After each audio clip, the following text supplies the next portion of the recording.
Okay, so si Senator Loren at si Senator Pia finally got in touch with the NBI director.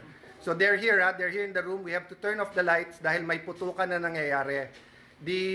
Si Senator Pia and si Senator Loren called the NBI director.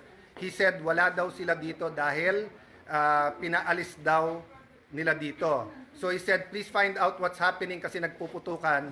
Sabi niya walang magagawa kasi pinaalis. And then he started saying, wag kami magtaas ng boses. What will you do, Director, kung may putukan na at lahat ng staff mo at yung mga usaan mo naka-vest na lahat and hindi malaman mangyayari? What would you do?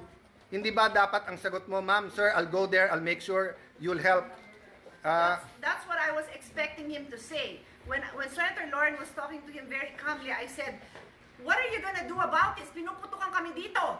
Tapos sabi niya, hindi kami makalapit, pinalis nyo kami dyan. Sabi ko, well then do your job, make us safe, this is not good.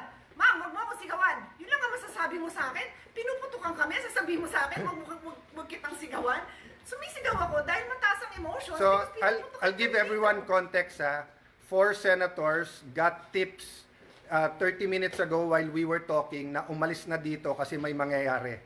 So, yung isa kapwa senador, yung iba kung sino-sino nagsabi.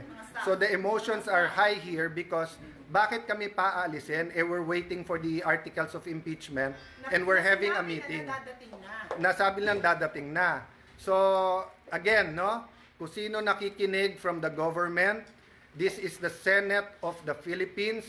We are allegedly under attack. The Sergeant of Arms has confirmed na may putukan na dito.